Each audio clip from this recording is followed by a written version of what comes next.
मेरे प्यारे दोस्तों, अस्सलामु अलैकुम व रहमतुल्लाहि व बरकातुहू। हम सब जानते हैं कि अल्लाह ताला ने मर्दों के अलावा किसी औरत को पैगंबर या रसूल बनाकर दुनिया में नहीं भेजा, लेकिन हजरत राबिया बसरी रहमतुल्लाह अलैहा पैगंबर न होते हुए भी अल्लाह की एक बेहद खास और प्यारी बंदी बन गई।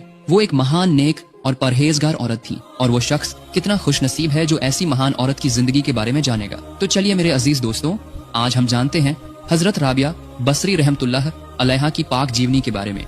हजरत राबिया बासरी अरब की एक महान और बुजुर्ग खातून थी। उनकी पैदाइश बसरा शहर में हुई थी। उनके वालिद का नाम इस्माइल और वालिदा का नाम उम्मुल खैर था। उनके अब्बा इतने गरीब थे कि जिस दिन राबिया की पैदाइश हुई उस दिन घर में चिराग जलाने के लिए तेल तक नहीं था। लेकिन सुबहान अल्लाह, अल्लाह ताला की कैसी शान है, यही बेटी आगे चलकर दुनिया भर में मशहूर वली और कामिल औलिया बन गई। हजरत राबिया बसरी अभी बचपन में ही थी कि उनके माँ बाप इस दुनिया से चल बसे और वो यतीम हो गईं। उसके बाद से वो अपनी 3 बड़ी बहनों के साथ रहने लगी। एक रिवायत के मुताबिक जिस रात हजरत राबिया बसरी की पैदाइश हुई उस रात जब उनके वालिद पड़ोसियों के यहाँ चिराग जलाने के लिए तेल मांगने गए तो किसी ने दरवाजा नहीं खोला। वो खाली हाथ वापस घर लौट आए। उसी रात उन्होंने ख्वाब में हुजूर सल्लल्लाहु अलैहि वसल्लम की ज़ियारत की। रसूलुल्लाह सल्लल्लाहु अलैहि वसल्लम ने उन्हें खुशखबरी देते हुए फरमाया, तुम फिक्र मत करो, तुम्हारी यह बेटी अल्लाह ताला की इतनी मुकर्रम और मुअज़्ज़ज़ बंदी होगी कि हश्र के मैदान में मेरे 70,000 गुनाहगार उम्मती उनकी शफात से नजात पा जाएंगे। हजरत राबिया बसरी के वालिदैन के इंतकाल के बाद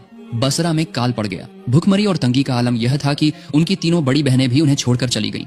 इसी मुश्किल वक्त में जब राबिया अकेली थी, कुछ बुरे लोग आए और उन्हें उठा ले गए और फिर एक यहूदी शख्स के हाथ बेच दिया। उस दिन से उनकी जिंदगी एक गुलाम के तौर पर गुजरने लगी। वो पूरे दिन मेहनत मजदूरी करती, फिर भी वो यहूदी उन पर तरह तरह के जुल्म करता और बेरहमी से मारता पीटता था। लेकिन राबिया बसरी सब कुछ चुपचाप सब्र से बर्दाश्त कर लेती। एक दिन का वाकया है। हजरत राबिया बसरी अपने मालिक के किसी काम से कहीं जा रही थी। रास्ते में अचानक एक अजनबी मर्द से सामना हो गया। पर्दे का ख्याल रखते हुए वो फौरन एक तरफ हटी, लेकिन जल्दबाजी में ठोकर लग गई और वो गिर पड़ी। इस हादसे में उनका एक हाथ टूट गया। उसी वक्त वो सजदे में गिर पड़ी और रोते हुए अर्ज करने लगी, ऐ अल्लाह, मैं यतीम हूँ, गरीब हूँ, तेरी एक बेसहारा बंदी हूँ। अब मेरा एक हाथ टूट गया, लेकिन या अल्लाह, मुझे कोई गम नहीं है। मैं तेरी रजा पर राजी हूँ। बस तू मुझे इतना बता दे, क्या तू मुझसे राजी है या नहीं? आवाज आई, ऐ राबिया, तुम अब और मत रो, कोई फिक्र मत करो। हश्र के मैदान में तुम्हारा मर्तबा इतना बुलंद होगा कि आसमान के तमाम फरिश्ते भी तुम्हारी तारीफ करेंगे। अब तुम यहूदी के घर चली जाओ। ये सुनकर हजरत राबिया बसरी वापस अपने मालिक के घर चली गई। हजरत राबिया बसरी हर रोज रोजा रखती और साथ ही सख्त मेहनत करके पूरा दिन यहूदी का काम करती। जब रात को सब सो जाते तो राबिया बसरी अल्लाह की इबादत में मशगूल हो जाती।